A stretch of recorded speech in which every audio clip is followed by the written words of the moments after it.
Welcome into the Sports Buffoons podcast.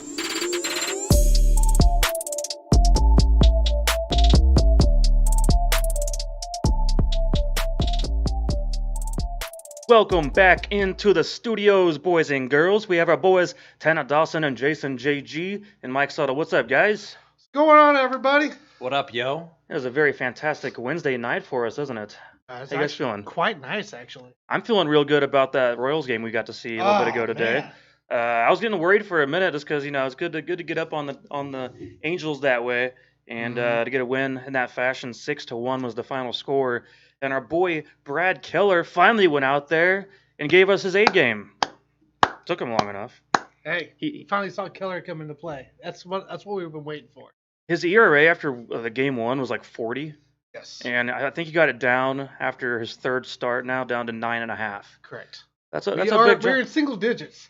That's good for him. That is good digits. to see for Brad Keller because we're getting a little bit worried about him out there. And actually, we had our buddy Tim. He was a kind of open invitation for someone to join him for the Royals game today. And my first thought was, wait a minute, who's the pitcher? And I couldn't remember at first. And then I was like, wait a minute, Brad Keller? Hell no, I'm not going to that game. And all right, well, maybe I regretted it. So it could have been a great time, great weather out there for Kauffman Stadium. But do you guys really believe in what we just saw out of Brad Keller? Do you think this is a legitimate start for him? Or do you think this is kind of some buffoonery going on? Or is it a fraud? I think it's buffoonery. I mean, I appreciate the fact that he lowered his ERA from 40 down to a 9.58, but I mean, I think it's just one game. I don't want to get carried away. I certainly don't think, I wouldn't call him the ace of the staff, but maybe you guys have a different opinion, but I think it's a long season, and he had a great game. I'm going to leave it at that. Do we have to label an ace on every ball club?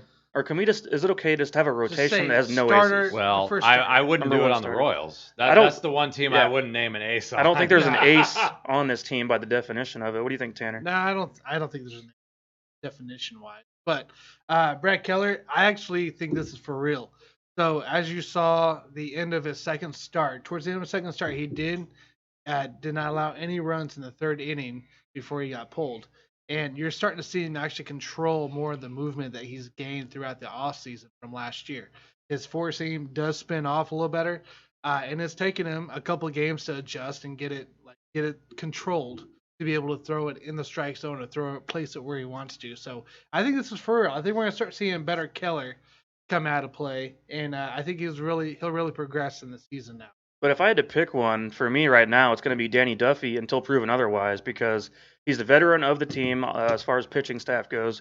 I guess you could talk about Holland and Davis being on the roster, but Duffy's been here the entire duration. As a starting pitcher, right? Yeah. So as a starting pitcher on this team that's been here his whole career, I think that he is the veteran, and right now at 2-0 with a .75 ERA, I think he's definitely the ace until proven otherwise by someone else. And one guy, though, I do want to see more of as time goes on still is Jake Junis. He's only still pitched 7 innings, with 3 hits and no earned runs. So I would hope that he gets more opportunities with the starting rotation as time goes on because he's had kind of a rough history, but some guys just figure it out at different points in their career. So I could see Junis picking it up and making something of his life right now at this point. Yeah, it all, baseball is such a weird sport where everybody kind of picks it up all at different spots, right? You saw Eric Gagne pick it up towards the end of his career with the Dodgers. You also see sometimes certain players that have it the entire time, such as Mariano Rivera. So it's such a weird sport. Sometimes you're on fire beginning of your years with the Major League Baseball, and sometimes you suck. And then you catch on fire. So it all depends. So you're basically saying that since Danny Duffy started on fire that he's bound to suck here pretty soon? No, actually, he had a really rough patch in the middle of his career so far. You remember the whole Burger King and all that that happened? I think the guy he started great with us for the first couple of years, had his rough patch with depression or whatever was going on, and now he's kind of figured out. He got your Dono's number on now, and he actually kind of has a leg kick. I don't know if you guys noticed it with him, but he does a little Giordano leg kick now. No and kidding. it's great. All right, So I'm sold. I think he's the ace I right think now. I would consider him, if we had to pick an ace, I'd go Duffy. And I think for future, for the next few years as well, I think his mentality is way better. He would be, let's just say, I mean, maybe not as great, but maybe what Zach Greinke would have been if he would have stayed with the Royals. He would have been the kind of pitcher we want. So I love Duffy. I love seeing him. I was confident with him going in, and he just shines when he's on the mound. That'd be high praise if he's anything close to what Zach Greinke was. Oh man, how great would that be? That would definitely give us Did an you ace. see? By the way, real quick, did you guys see that Zach Greinke threw a 54-mile-per-hour strike in the real life game? Sounds like something he would do. Yeah. It was I great. believe it. And the batter just stood there because he's like, I don't even know what to. I bet Bruce Chen is jealous he could throw it that slow. But thinking of what you just said there, the guys like Wade Davis, remember whenever he was a starter originally, and that didn't work out very well. Put him in the bullpen, all of a sudden his career took off. A role change. And I feel like maybe a guy like Junis could be something similar at 28 years old, is kind of trying to figure out his role with the team, starting him here as a relief pitcher, but then giving a chance as a starter. Maybe that's his niche. I don't know. Maybe for Junis too, like this is a eye-opening thing, right? Kind of like with Derek Johnson and his benching with Todd Haley. I can go on about that for I know, hours. You could, and Dwayne Bowe. And you have. But you got to think about it. It could be something like that where it's like, oh, crap, I don't want to be a bullpen guy. I want to be a starter. So there he goes. He's got a new mentality going forward. He's fighting for something. He's fighting for that fifth start, or for maybe the fifth guy in the rotation. So it could just be a new mentality thing of something Matheny's doing with him to get his mind right. I hope that's the case. So I'm gonna ask you guys this like probably every week, but at 6-4, is your position still changed yet on the Royals finishing 500 or no? No, I'm still right there at the middle of the pack, 500. I'd say they finish, like you said at the beginning of the season. Yes, they do finish above 500, but I don't think they go very far above it. Yeah. No, I'm going to stick with my position, which is definitely under 500. I mean, I still look at that starting rotation. Like, I need to see a little bit more from them. So if I had to bet on it right now, it's probably going to be under 500. But, I like I said from the beginning, I hope I'm wrong. But I did want to ask Tanner one question here, and the fact that Hunter Dozier was 2 for 4 in the game today. So even though his average is still significantly fairly low right now, do you think this is the turning point for Hunter Dozier, Tanner? Or do you think he's going to turn around? I think he'll turn around. He's coming off an injury as well, right? So he did get injured towards the first couple of games of the season. You got to give it time, right? We're only 3 series in now. He's got time. He's back healthy. He played really well at third. He's been really picking up on his bat as well. So give the guy time. We'll be fine with him. So I'm not too concerned about really anybody right now. I was just more concerned for Brad Keller. I just want to make sure he was turning around. That was our biggest thing. Yeah, I'm more than anything just excited to watch the offense still as the time goes on. How fun is that offense right now? It's a fun offense because everyone has their own different kind of ability. Like Santana's patience at the plate. Yes. Perez has been on fire. Merrifield is so consistent. You know what you're going to get out of him every game. And then you guys, obviously guys like Dozier are kind of struggling at the moment. Benintendi finally got on base a couple times this previous game. So I'm hoping some of those guys can get it rolling. But overall, it's a really weird mixture, but I think it's good and throws pitchers off. So I like that going forward for the team. Now, as far as offense goes, you guys, did you guys notice Steph Curry of the NBA's new milestone he reached? That was actually set. Now, you could talk about guys like Steve Kerr maybe is on your list. But then again, I also say sample size because right now we're looking at 8.2 3-point attempts per game from Steph Curry in his career, where Steve Kerr just had 1.8. So that sample size, I think, makes a big difference in the grand scheme of things. What's your guys' thoughts on Curry? Is someone better than him all time as a point guard? There's a lot of guys that are right there. I mean, when I look at the history of the game, especially with point guards, I've got a list here. I mean, you guys know I like lists. And Steph Curry is averaging 24 points per game, and he's got 3 championships. And when I go over this list, I mean, you got a lot of guys with no championships or maybe 1 championship. But I don't think of Steph Curry as a point guard, and that's the problem when you're trying to define a superstar point guard That's true. in today's game. I mean, you have true point guards in today's game, but Chris Paul. Steph Curry is a combo guard. In much the same way that Damian Lillard is a combo guard. Well, they average the same amount of points per game. They're both 24 points per game. I mean, the only difference basically to me is that I think Steph Curry is a little bit more prolific scorer, but they put up 24 points per game. Obviously, Steph's got the rings. He's got 3 championships. But to me, you look at James Harden, his whole career with the Houston Rockets, James Harden was playing the point guard under Mike D'Antoni. So he was running that offense. And James Harden has, for his career, 25 points per game. And so, I mean, these guys are all shooting guards to me. If you want to talk about a true point guard, I've got to go all the way back to the logo Jerry West. I knew you were going Jerry Played for West. the Lakers, and he averaged more points than all of these guys. He only had 1 championship, but if you're looking at the list of point guards, he's the one. Then that's why he's the logo. He averaged 27 points per game. My favorite guy that I ever watched in my lifetime is going to be Allen Iverson. I grew up my whole lifetime saying, okay, this is the greatest point guard of all time. But again, he was a scorer. He was a guy that looked to score first.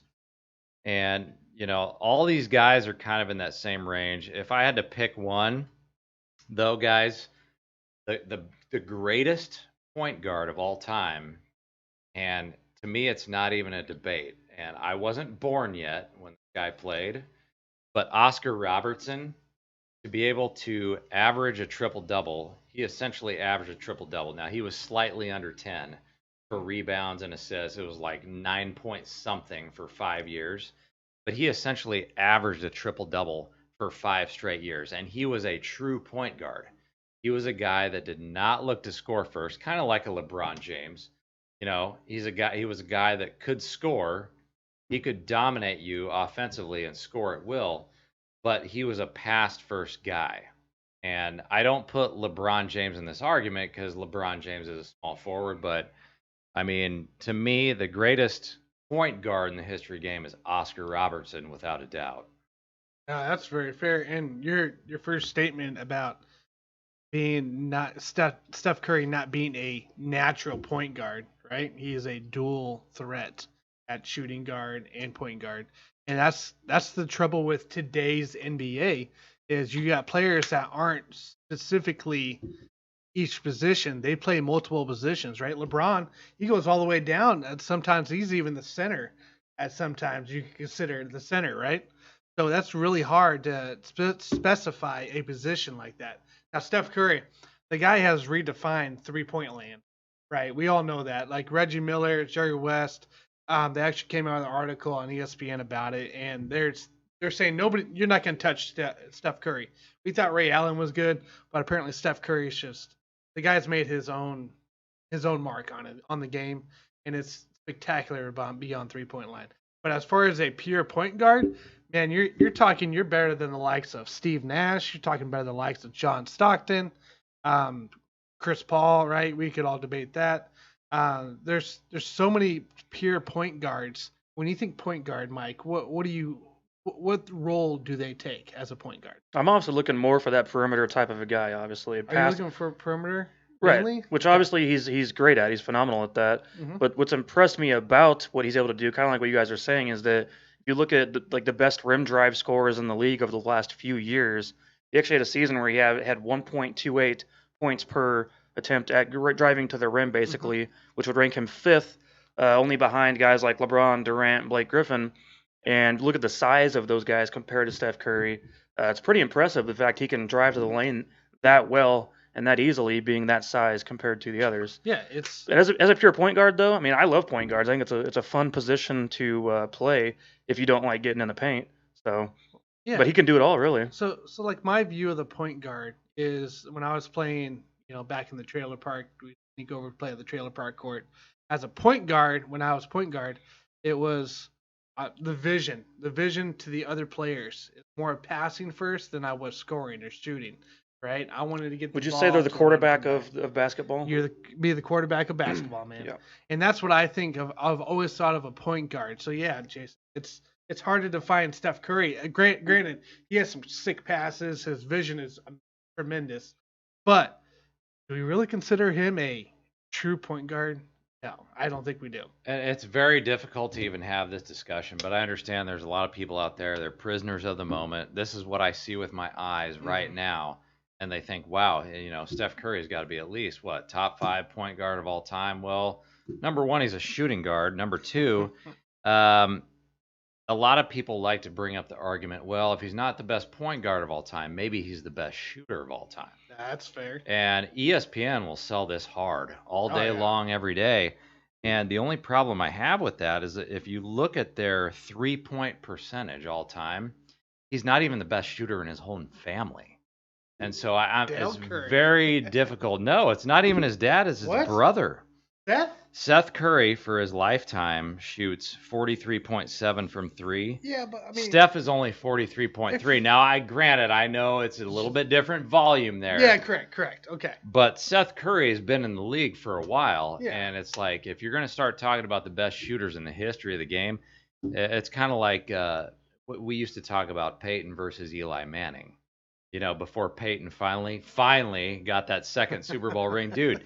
You're not the GOAT because you're not even the best in your own family. It's kind of the same thing with Steph and Seth here. I mean, Seth has a higher percentage. We all know that Steph is a better player. But, I wouldn't call Steph Curry the best shooter of all time because another guy that's in the league right now that plays for the Brooklyn Nets, Joe Harris, actually has a higher 3-point lifetime shooting percentage than Steph Curry. And, oh, by the way, he's got to, you should at least be able to do better than your coach. So his coach, Steve Kerr, is a better all-time 3-point percentage shooter. And his brother is a better lifetime 3-point Well, do you think that shooter. plays into account, like what I said to start off with this kind of topic, was about Steve Kerr only averaging 1.8 per game compared to 8.2 for Steph Curry? Well, Steve Kerr was a clutch player, so Steve Kerr was a role player, not a superstar, obviously. Correct. Got lucky, played with Jordan, got lucky again, played with the Spurs.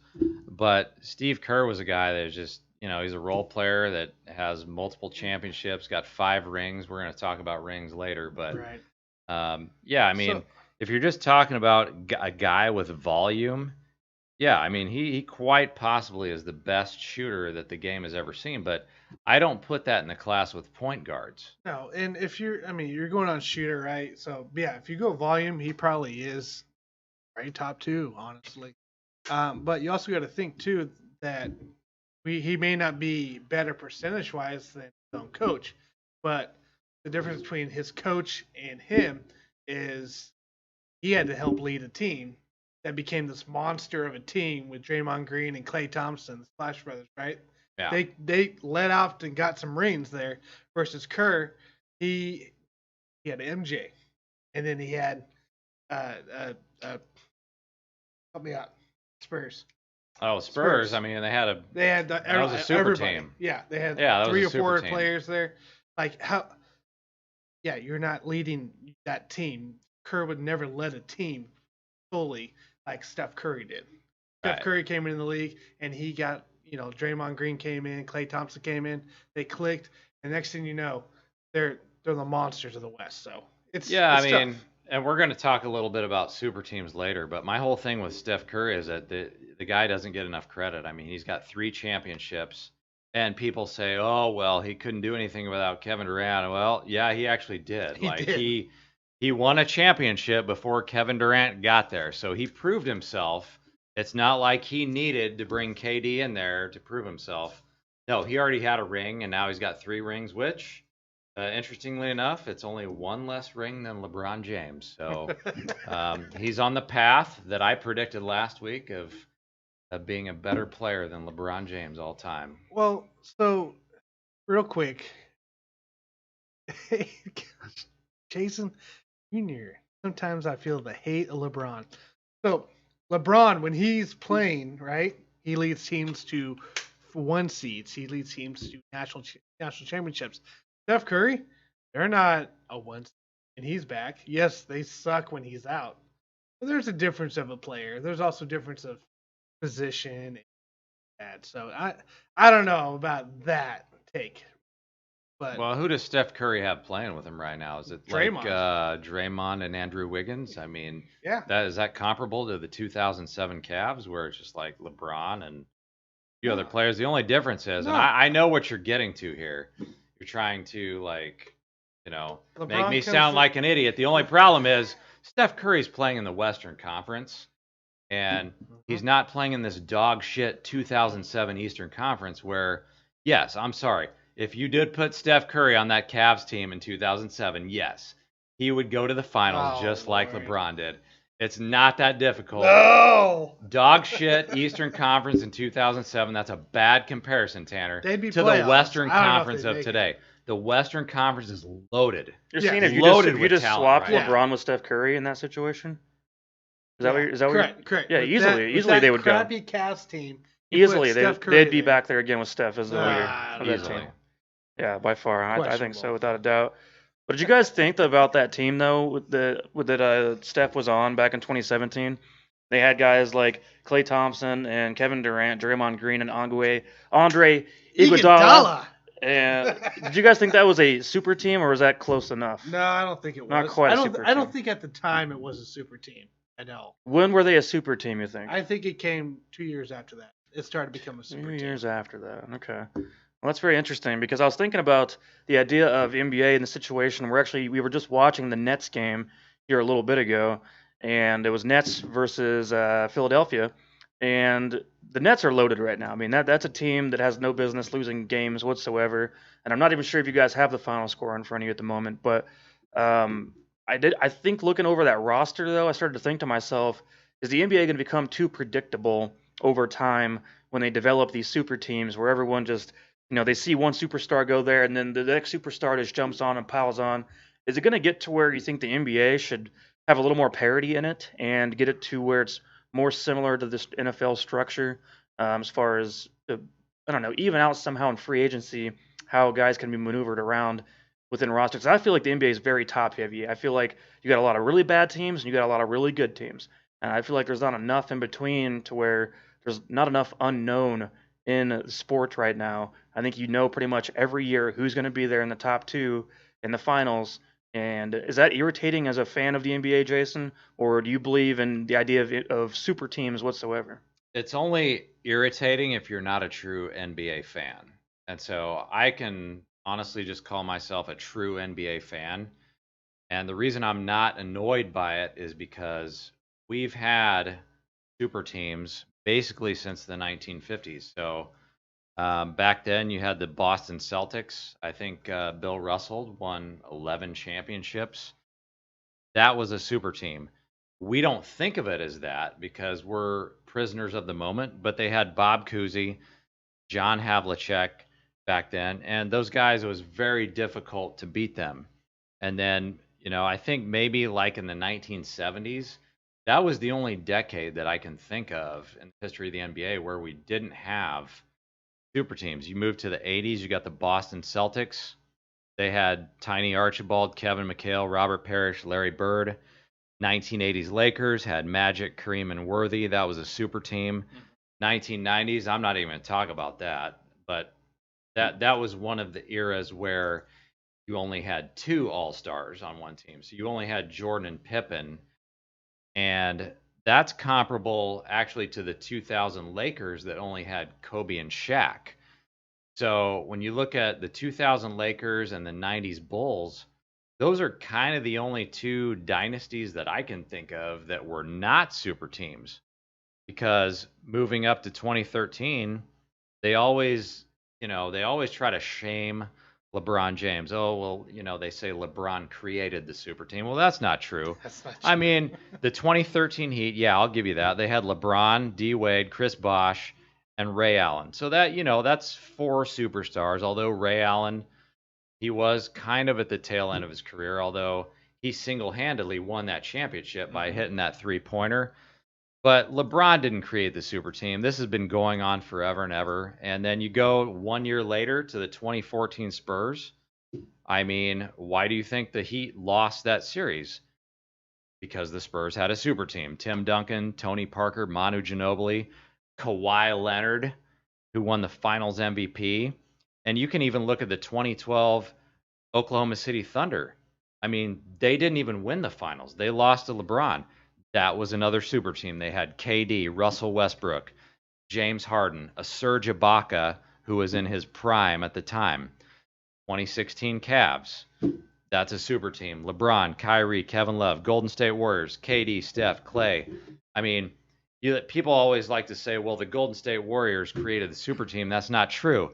All they had was KD, Steph, and Clay. Nobody in their right mind is going to sit there and say that Draymond Green's a superstar, right? He's a great, overhyped role player that plays great defense. He's the best defensive player ever. Oh, yeah, I'm sure he is. Well, and they did give Andre Iguodala the Finals MVP because of the job that he did on LeBron James. And he did play great defense. But again, Andre Iguodala was sort of at the end of his career by then. And I'm just not buying it, dude. I mean, there's no way that you can say that Warriors team was any more of a super team than the other super teams that I just told you dating back to the 1950s. That's interesting. Did you know actually the very first free agent in NBA history was Tom Chambers? I'm not sure if that rings a bell. That was in 1988, and he actually went from the Seattle Supersonics to the Phoenix Suns, and apparently it was looked at kind of as an honor at the time for him to be able to be the first one to do it. The NFL's current free agency system was introduced in 1993, actually, which makes sense. We saw a lot of maneuvering going around in the NFL in the mid to late 90s of guys mixing around. And I thought it was interesting as time went on, and I think this previous year in the NFL, it was one of our first true times of seeing a super team get built. And I don't know if it kind of flew under the radar or what, because during the offseason, you guys, before, back when we were doing this podcast in late July of 2020, we were talking about the Buccaneers and how that team should be in the Super Bowl on paper because you guys just got Tom Brady. Rob Gronkowski was coming back. They already had Chris Godwin and Mike Evans. Then you add in, obviously, Leonard Fournette on air chose to go to the Buccaneers while we were live on air during that show. And they already had Ronald Jones, which I think very highly of, and a good offensive line. And then defensive side. And who else? Cameron Brate. Cameron Brate. Obviously, he was already. They had 3 starting tight ends. So they already had the starting tight ends. Right. And then you add in Antonio Brown during the season as well, which we all know at times can be an elite talent when his head's on straight. Uh-huh. And then we're talking about already with the number 1 rush defense in the league. We already knew the defense was going to be good. We already knew how good guys like Levante David were going to be, and then they add in the mix of all the other guys that they had on that team that are just ridiculous. The Buccaneers were a super team in the NFL, and them going to win the Super Bowl shouldn't have surprised anyone, actually, because we all saw it coming, kind of like I think we could see teams like the Nets coming to win the NBA Finals this year. And I just think in NFL history, at least recent history, we've not seen a super team be built to win consistently. I remember the Andy Reid's Philadelphia Eagles back when Michael Vick was coming out of his little rehab from the dogfighting incidents, and Andy Reid gave him a second chance. Vick came back in the NFL, had his best passing season of all time. But not only that, but they had LaShawn McCoy, Deshaun Jackson, Jeremy Maclin on that team. Brent Selleck was in his prime. And then on defense, you had guys like Fletcher Cox, Trent Cole, D'Amico Ryans, Michael Kendricks, Dominique Rodgers-Cromartie, and Nnamdi Asomugha. And so that was a super team. Guess what record they ended up with in 2012? They went 4-12 that season. And so that's a super team on paper that failed. So the NFL, I don't think it's going to work consistently to do that every single year because there is enough parity in the league already, top to bottom, where I think you can have a team like the Dolphins upset the Patriots like we've seen in the past, where I don't know if that's something you can see consistently happen in the NBA. And that I'm glad you brought up the point about that Philadelphia Eagles team because it reminded me of the 2004 Lakers. Uh-huh. When, Shaq and Kobe, they finally lost that one year to the Spurs. Yep. And so they added Gary Payton and Karl Malone. That was a super team. Now, granted, Karl Malone was kind of at the tail end of his career, and so was Payton. But that was essentially a super team. Now, they didn't go 4-12 like the Eagles, but they didn't win a championship. They got destroyed by an NBA team, the Pistons, that had 0 superstars. There were absolutely no superstars on that team. And so my whole point of this whole discussion is that I don't have a problem with super teams because that doesn't mean you're going to win. You still have to have passion for the game and you still have to get the job done. And in my mind, just looking at the NBA here, I think in my mind, the best teams in the history of the NBA, at least, are the dynasties that could do it with only 2 great players. Not 3, not 4, not, like LeBron James likes to stack all of his teams. But I look at the Shaq and Kobe Lakers of the early 2000s, right? Only 2 superstars on all of those teams. What did they do? They three-peated. What did Jordan and Pippen do? Three-peated twice. And I've got to point out one other team, and that was the 1971 Milwaukee Bucks that had Kareem and Oscar Robertson. So those are 3 examples of a big 2. If you can figure out a way to get it done with the big 2, you're an all-time great team. And I'm not trying to, undersell these super teams that actually won a lot of championships. I think those are all great teams. But I mean, when you're looking at the all-time best of the best, I'm looking at those 3 teams, at least in the NBA, that they only had 2 superstars and they got it done. So in your mind, NFL, NBA, whatever, Major League Baseball, right?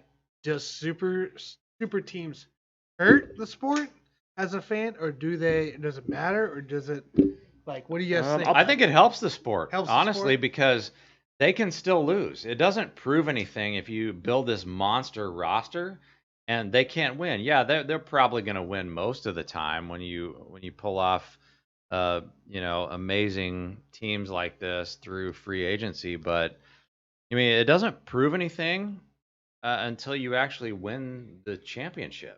So I don't have a problem with it. I mean, I like super teams. I think if nothing else, it's going to draw fans. Yeah. You're going to sell tickets and if that team is coming to your hometown. Let's just say I'm on the Sacramento Kings.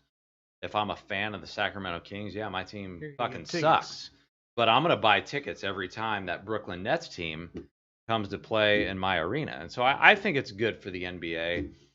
And I think as far as just people getting tired of watching the same teams over and over again, it's really not, because I just went over the list for you guys. It went from the Celtics to the Lakers to the Spurs to the Heat to, the Thunder. Didn't get it done, but the Thunder had a super team, to the Golden State Warriors. It's not the same team over and over again. We're not sitting here right now talking about how, we're so tired of seeing the Golden State Warriors win all the time, because they're not doing shit right now. And so I think super teams are great for the league. They sell tickets. They keep people interested. They sell jerseys. And they help the younger fans identify with, maybe their favorite superstar. Yeah, that's fair. Mike? Yeah, I mean, for me, being someone who's not as much of a fan of the NBA as you, Jason, I think it probably does draw more interest when I'm casually watching a game, because if we're talking about earlier putting on that Nets game, I much prefer to watch the Nets over any other team, because I like watching domination. I like watching a team dominate. Do I like knowing the outcome every time? No. That would get very boring. But I like watching a special team do special things, just like whenever the Patriots went 16-0, and I wanted them to go 16. I wanted them to go 19-0. They ended up losing to the Giants in the Super Bowl. And that team obviously had Randy Moss, Brady, Wes Welker in his prime, and all. I think they even had, Dante Stallworth was not even on that team. I think so. But there's a bunch of weird guys like that. But I liked watching that team. Every time that team was going to be on, I wanted to watch it, because I thought it was something historic. And I did want them to go. I wanted them to win the whole thing, 19-0. And it didn't happen. And that's for me, kind of as a, like you're relaying to as an NBA fan, you like super teams. For me, on the NFL side, I like super teams too, because I think that's fun to watch these teams put together this thing, watch it all work out. And I don't like watching it crumble, like what got Andy Reid fired back in 2012 from the Eagles, which brought Andy Reid to the Chiefs, obviously, because how the hell could a coach have that much talent and go 4-12? That was the thought process at the time. And I guess the players or the team or the ownership stopped believing him at some point. And so at some point his message wasn't getting across anymore to the players. And that's a lot of big heads in one room too. So keep in mind, there was a time when McNabb and Michael Vick were on the same team too. And I don't know how well they got along necessarily, but there was always that little battle of, he's right behind, he's right on your neck. You screw up too much, the other guy's going in. And so That was also something to think about at times, and it was cool to watch because it was a bunch of superstars, a bunch of big names. Yeah. And obviously the Eagles did not work out. The Buccaneers this year did work out, and I don't think it's talked about enough this year that the Buccaneers did put together a super team. It just kind of went under the radar, I think. Yeah, I mean, I think my biggest issue with this whole discussion is just the fact that people don't look at history. They try to sit there and say, "Oh my gosh, I'm sick and tired of super teams," when we just documented the history for you in the NBA. It's been going on all along, all the way back to the '60s. And uh, when you look at the Bucks, I mean, I don't have a problem with the Bucks. Yeah, they re-signed everybody, and I don't even care if Antonio Brown comes back because you know what? Tom Brady's 1 year older. Rob Gronkowski is 1 year older. Somebody's going to break down. And just because they're a super team doesn't mean they're going to win. You still have to play the games and see what's going to happen. Yeah, no, that's a fair, those are all really fair points. So my hope for the NBA was, remember when Chris Paul was supposed to be traded to the Lakers and the NBA said no, it's not. You're not doing this. Yeah, I It's not gonna disagreed with happen. that. I disagreed with I was that. like, why? Now you got teams like the Nets, you got teams like the Lakers, like we showed a couple years later. Then you had the Heat, right? What's the difference between Chris Paul playing with Kobe Bryant versus LeBron James, Chris Bosh, and Dwayne Wade playing all together? Yeah, no, I think they should have let it happen because I don't think they would have won. I mean, you still, it doesn't matter what you are on paper. No. You still have to prove that you can get it done. And I'm not sold on the fact that, I don't think Chris Paul would have won a championship with that team. There's no evidence of that. I think it was a horrible move by the NBA, and it was really unfortunate because it would have been actually kind of cool to see Kobe Bryant and Chris Paul play together. Yeah. And I think that's the biggest thing to take away from the super teams. Yes, super teams suck if it's not for your team, but also the super teams are really good because you get to see some of these players, the high profile players, big name players, right? Get to play with each other. Like how cool is it to see a Tom Brady and Randy Moss play with each other?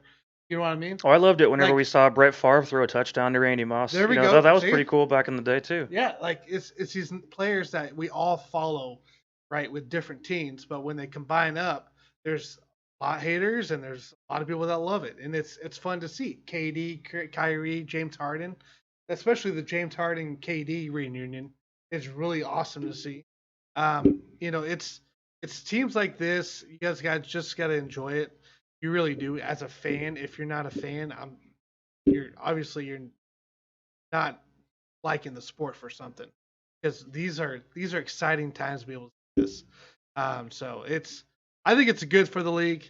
I think it's great for the NBA. It's great for the NFL and even for the Yankees, right? The Yankees.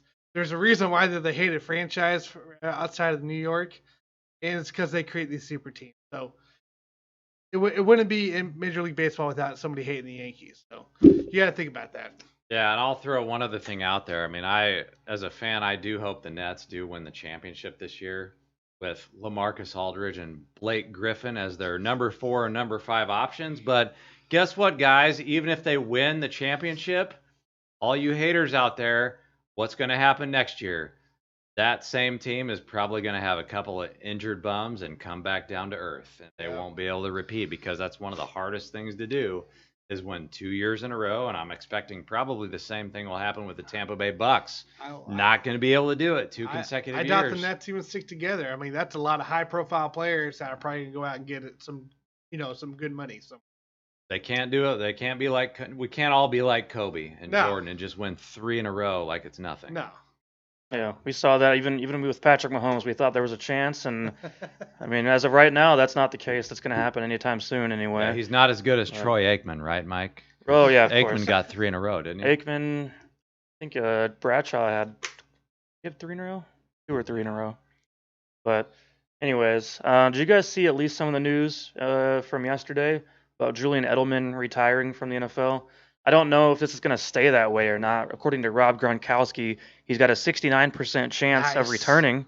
If he does return, he's going to return probably to the Bucks at some point. We just know how that's going to play out. But if he does stay retired, so one of the things that I was kind of thinking about with Julian Edelman's situation is just we not just let a guy retire and just be happy with what he gave us for the sport and how fun it was to watch him in clutch situations come up big, always available, always running the most crisp routes for Tom Brady throughout his career.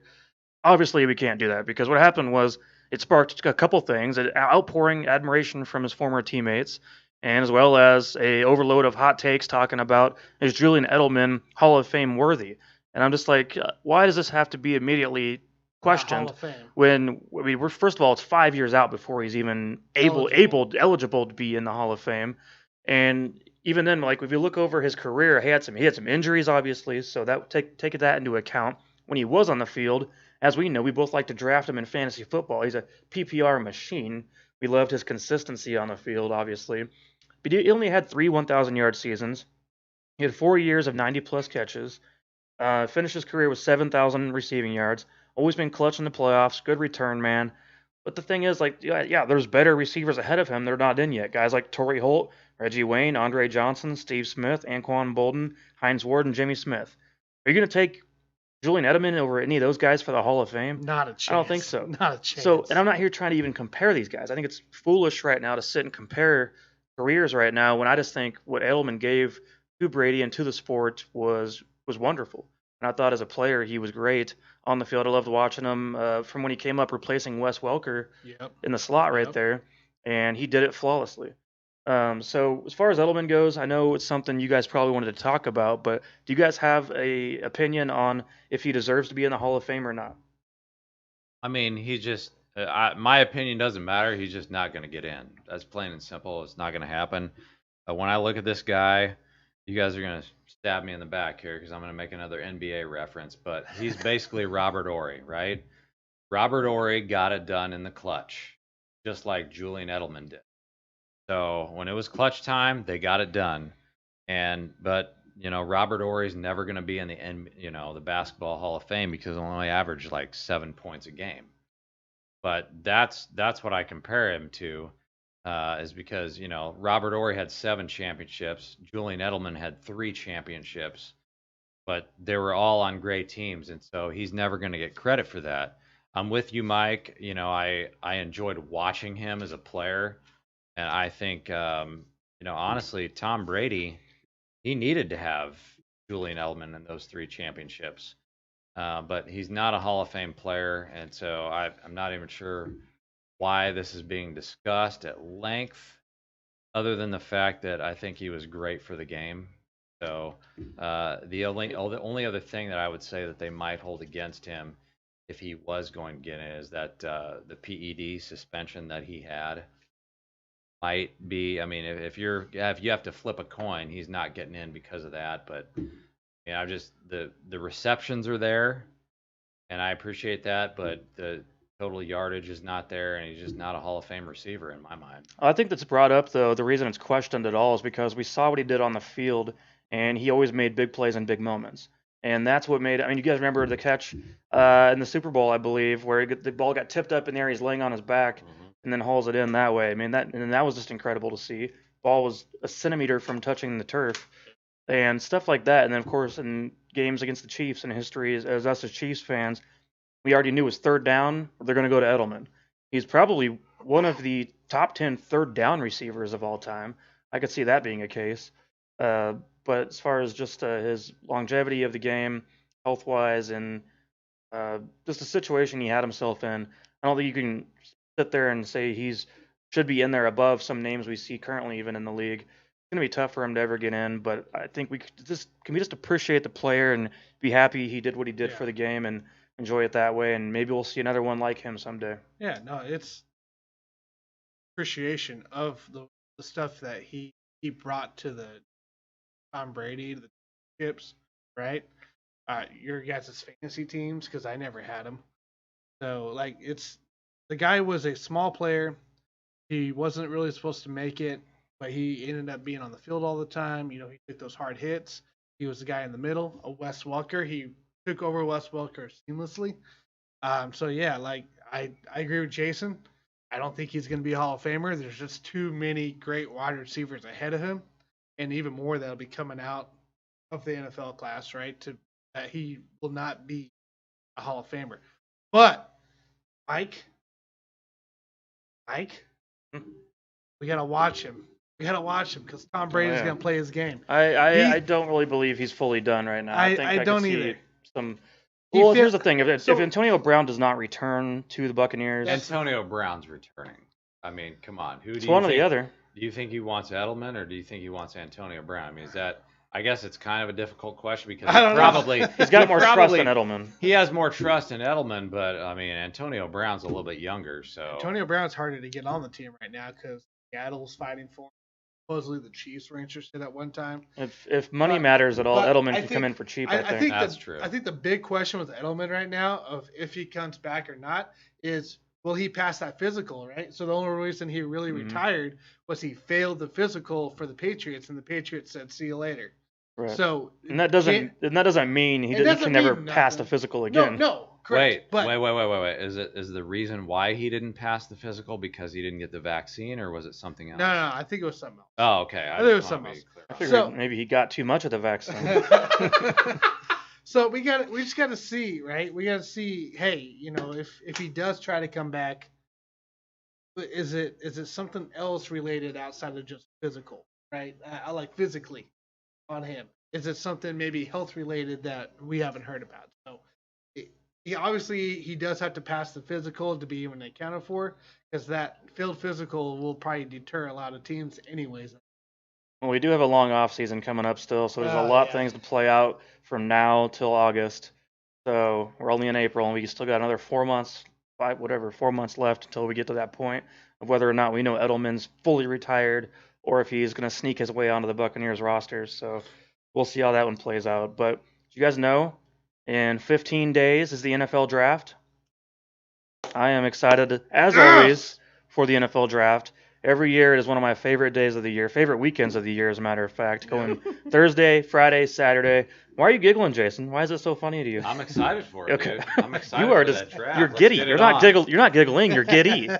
I see how it is. Okay. Well, I do have a couple guys, as you guys know, for the Chiefs to be picking at 31st overall if they stay in their spot. Actually, a couple of these guys they could even trade down for and maybe pick up in the early second round if it plans out that way. I have one that almost all of you is going to sound very familiar to all of you is Asante Samuel Jr., which is the son of Andy Reid's former player, Asante Samuel, obviously. He comes in at 5'10", 182 pounds from Florida State, and he ran a 4.52 40, which isn't exceptionally fast, but the guy's got instincts. He reminds me, I know I hate the comparison to it because it reminds me a little bit of Antoine Winfield Jr., his success coming into the NFL and having those instincts from what his father's taught him over the years of growing up. So I think that does make a big impact on players, having that pedigree of your dad playing in the NFL and then you coming in and just naturally knowing how to pick up the game. And I mean, those are two legendary father figures too. For Absolutely. The game. So like, the talent has to be there. And this is a cornerback, by the way, and I've talked to you guys before about this. I think cornerback actually is a little bit more of a need, and especially in today's game with the passing situation the way it is, injuries. And I've always talked about the flashbacks to Jamel Fleming getting torched by Peyton Manning, and I don't want to have bad depth at my corners. You know what I mean? I'm a big fan of Rashad Fenton, big fan of Rashad Breeland, obviously, and other guys on the team that have been good contributors to the team. And the youth, obviously, is our old rookie from last year. Came in and played great. So I wouldn't mind adding him. But really, the guy the Chiefs need on this roster as of right now is going to be Tevin Jenkins. And by the way, the Chiefs have talked to both of these guys, Asante Samuel and Tevin Jenkins. They've had meetings with both of them. Jenkins is from Topeka, Kansas, Jason's favorite city we were just visiting about a month ago. He went to Oklahoma State. He comes in at 6'6", 315 pounds, played left tackle and right tackle a little bit, had 35 starts. He's a redshirt senior, so he comes in with a lot of maturity, and he's polished, so I think he's ready to step in day one and be a starter for someone. According to Pro Football Focus, Tanner, he gave up no sacks the past 2 years and a total of 11 hurries. So that is good numbers to hear about. He's got an aggressive blocker, got good size. I think this offensive tackle class is why the Chiefs have been waiting in free agency to not pick up somebody. I think they're looking at these young guys and going, okay, we can grab a tackle here, put him at right or left, because there's a lot of depth in this year's class at tackle. And right around the spot the Chiefs are going to be picking in is the spot that I think you're going to see a couple guys come off the board that will step in day one and be a starter for their teams. So those are my guys to watch out for. I'm going to give you, of course, we got 2 more Wednesdays before the draft, so I'll have at least a few more names to throw out there for you. No, I love your picks there. Asante Samuel Jr. would be great. Like you can never have too many good corners. You know, like look at the Packers, right? The Packers drafted corners consecutively. They had a lot of young guys at once, and that's what actually worked out for them. So I am cool with this Asante Samuel coming into play, and I'm really cool about Tevin as well. Another guy that's something similar to Lucas Niane, who did not give up a sack. Why wouldn't you give him a shot at least? There's going to be options without a doubt for the Let's do Chiefs there to pick up a good player. So I'm not sure who's going to fall there yet at this point. It's very up in the air. The draft is so unpredictable. Oh, it's very. And I just think that with the scouting and everything the Chiefs have obviously in place, they've had a track record of doing well in the past few years. So they're going to pick up a good player. I'm not worried at all. It's so unpredictable that Justin Fields has been from anywhere between 3 and 15 bucks. So you don't know where he's going. So yeah, of course you don't know where Tevin will drop either. Yeah, exactly. And Fields is one that's interesting to me just because the guy's a phenomenal athlete. He's obviously just a sophomore coming out, so he's going to take some time. I like him going to the Falcons. If he goes anywhere, I think that's the perfect ideal team. Sit behind Matt Ryan for a year, and then from there take off. But I don't think I would start Fields right away day one. I think he's going to take some time to mature because I've seen a few things on tape of him that get me a little iffy. I think people are falling in love with the height, weight, speed of Justin Fields, of what he's doing from an athletic standpoint. His arm, and some of the tape out pretty spectacular. Like, all right, so Haskins came out right the year before. Yep. Obviously, we know where he's at now. Right. Not very far. Do you have more confidence in Fields or do you have more confidence in Haskins? Absolutely. Fields is a better prospect all the way around. He's a smarter prospect. He's better in every. I never believed in Haskins anyway. I'm not even sure why he was thought of and overhyped at the time, but I think Fields has much more intangibles that can be working for his favor once he goes to the next level. And like I said, sit for a year. I don't think he's ready to come in day one. I think if he does come in day one, you're going to see a lot of mistakes early on, and that's not going to be pretty. So I think just give him a little bit of time, and we'll see how things play out. But I do like him quite a bit. He was actually on my college football fantasy team, both as a freshman and a sophomore. So yeah, I liked him, and I had him on both teams both years. So like he was good. Benefited. Absolutely. I think did I win? I came close. I think you won. I can't remember if I won at this point. It's been so long. So yeah, what you guys any takes as far as position needs? Still coming up. Not a whole lot's happened with the Chiefs the last few weeks. I know linebacker's been a key position to look at still. A lot of people on Twitter have been talking about it too, outside of just the offense. I think linebacker would definitely be a nice second round, third round pick. Sure. So we'll just have to see though as we continue on of maybe more free agent transactions happening. Yeah, we'll see how it all plays out come draft day here in 2 weeks. So Tanner, you wanted to talk about Aaron Donald for a minute. Are you scared of him? I'm not fighting him. That's fair. Did you see the picture of the guy? Did you see that? I saw the picture. I saw the picture of the guy. So yeah. Tell me about what happened. I'm not even totally sure of the story. All right. So he was in a nightclub in I think Pittsburgh, and he was in the boom boom room. The what? Boom boom room. What does that mean? I don't know. I assume it's a private room, right? Private room in a nightclub? Yeah. What do you think goes on in there? I don't want to. I can tell you that. So the guy apparently this is from the guy that got beat up. Accidentally bumped into Aaron Donald, right? Aaron Donald started cussing him out and shit. And then they met outside, and Aaron Donald called him out and just started, him and his posse just started beating him, but mainly Aaron Donald. And the guy in there with like a black eye and everything. So obviously that's not one guy you want to tick off. Like I'd be sorry, like I don't know what to do, don't hurt me kind of thing. I mean, you got to be pretty aggressive to, like, if someone bumps. Like, I go to concerts, or at least I used to go to concerts all the time. Yeah. And we're all moshing and bumping into each other everywhere, and, like, we're all pretty happy afterwards. Well, this was also, I think, at, like, 3 a.m., so. Oh, okay. Who knows how many drinks and That stuff is true. happened. Bottle service and everything. Yeah. Everyone was probably wasted, and so I could see that going down that way, I suppose. So, yeah, the pictures are crazy, and, Is this going to affect him in the season, you think, at all?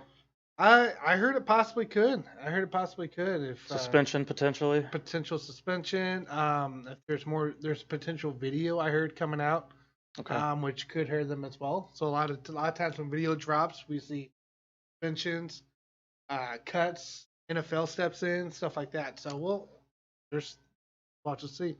Yeah, I was thinking about that. Like, if this was a woman in that situation, he's probably banned for life from the NFL. I would Kareem assume. Hunt, Yeah, exactly. Ray Rice. Exactly. It would be something similar to Kareem Hunt, I suppose. I think it'd be similar to Ray Rice. Similar to Ray Rice, where he's pretty much Like, ousted see you forever. later. Yeah. Yeah. Well, he was an old bum though. He would have if he would have been a little bit younger and had possibly another productive year or two left in him, he would have come back. I mean, Aaron Donald defensively is the best player in the league.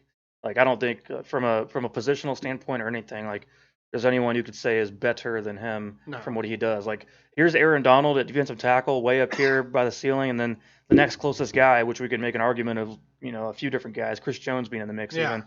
He's pretty far down underneath Aaron Donald from that positional standpoint. Yeah, so I don't think anyone else is even close to being that big of a gap from 1 to 2 on a positional scale anyway. So Yep. anyways, I guess we'll see if he gets a suspension or not as time goes on, gets closer to the season. I mean, for you guys, is there anybody particular in any sport that you would not pick a fight with no matter what? I mean, outside of Aaron Donald? That's easy for me because you talked about the fact that this guy accidentally bumped into him. Aaron Donald. Well, I'm going to take it back to 1997 when I actually ran into Mike Tyson in LAX in a gift shop.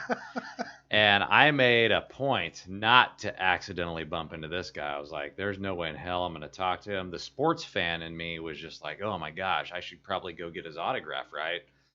I was like, this dude was in his prime in 1997. He's only like 5'9", 5'10", but he was probably about the size at the time. Maybe you could probably fit 5 of me into this guy. That's how big he was.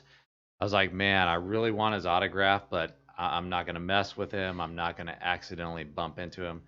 Certainly not going to try to fight the guy.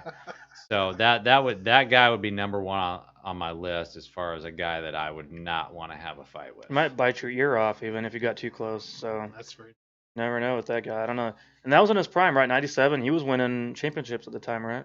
Oh yeah. Title I mean, fights, I think that was probably close to the time where he was getting ready to lose his first fight. But I mean, yeah, he's a great guy nowadays. I mean, he's changed his life and everything. I think attitudes change. If I could run into him again, I would have a completely different attitude towards the guy. You wouldn't be as afraid, right, to say, "Hey, Mr. Tyson." Oh yeah, I mean, and these days I would walk right up to him just to get his autograph because I know it's a little bit different scenario right now. That's a fair example. Mike, who you got? I think the true answer to this, when we're talking about running into any athletes, COVID, I would not want to fight any athlete. That's the correct answer. That is right. I mean, any pro athlete. I don't think I can really think of any pro WNBA? Athletes. I would not want to fight any WNBAs. I mean, they're all bigger than me, so I'm not interested. Not the point guards. The point guards are not bigger than you. They're still meaner. Maybe I'd wrestle some volleyball players, but that would be the extent of it. So I don't think I could go fight any other athletes, though. I'd say no to all of them. But like if I was like to be most intimidated by one, just because I used to watch WWE all the time, like I think Brock Lesnar's pretty scary. So I would not want to fight him because I've seen him, be pretty mean I to did people. think about him, and he was Lesnar? probably he was second on my list behind Tyson. The only thing that makes me not want to say him is that whenever he tried out for the Minnesota Vikings, he got his ass kicked. Like, when he went to practice against real NFL linemen, they shoved his ass all over the place. He got pissed off. He tried to fight, actually, the Kansas City Chiefs at one point during a practice back in, I think it was 2007. And that did not work out very well for him. All he wanted to do was fight instead of play football. But so, and he obviously went to UFC. I think he won in UFC. Yep. I don't know. He's a scary-looking guy for sure. But then again, like I said, pretty much any of them, I'd rather just not. No, not interested. Fully agree. I'm not a fighter. I'm a lover, So you'd go to the boom boom room. I go to the boom but boom room. But you would not bump into Aaron Donald. Not bump into Aaron Donald. You would tell Aaron Donald, I'm only here for the lovin'. I'd be up in the curl ball position. Is that what they call it? Right? When you get on the ground, just cover your head and pray. You'd be like a roly-poly to screaming. him. He'd pick you up like a roly-poly and just. Oh no! I'd probably go through the wall or something. For my guy, actually, so as a Royals fan, the one guy that comes up to my mind is Kyle Farnsworth, when our reliever, about midway. Like the guy was apparently the meanest guy ever. I wouldn't like every time I saw him out, and I wouldn't touch him. But the main guy I would never pick a fight with was Nolan Ryan. Even as he got older, oh hell no. The guy, you saw pictures. We talked about this at one time on a podcast. You don't know about Nolan Ryan, and the guy is just unbelievably. Once he gets pissed off, he's pissed off. And he knew how to fight. And he knew how to fight. Yeah, he stood in there against guys twice his size and took him to town. So yeah, forget that. I wouldn't even touch that guy. Yeah, another guy that I think I could pretty easily take him out is Plaxico Burress because he Shoot himself And with then, a foot. I win, right? I win at that point. I won the fight. Yeah, you just walk away. Yeah, I guess Braun Strowman would be scary too. Speaking of Oh, wrestlers, man. that guy's a monster. I don't know if you've seen him, Jason. He's a monster. He's like twice the size of Brock Lesnar. That's I'm pretty not. scary. I don't mess with monsters. Yeah, no, no monsters. And unless I'm drunk, then I might get a little bit more strength, like Popeye when he eats all of his spinach. Gotta outsmart him in that case. So, Oh, well, you guys have any last words? I got nothing. All right then. Well, in that case, follow us on Twitter at Sports Buffoons and Instagram at Sports Buffoons, and we have a Facebook going too, right, Tanner? And That's YouTube. right. Facebook Sports Buffoons. All the things. Get us on Twitch and YouTube. Both at Sports Buffoons, guys. So make sure you give us a follow. Definitely can see us when we stream as well. Get your alerts there. And don't forget, if you're on YouTube, subscribe, ring the bell. And then give a like, guys. Give a like on all the platforms. So we're on all major podcast platforms. Absolutely. So, with that said, thank you all for listening, and I will see you all on the next one. Thanks, guys. JG is out. See you guys.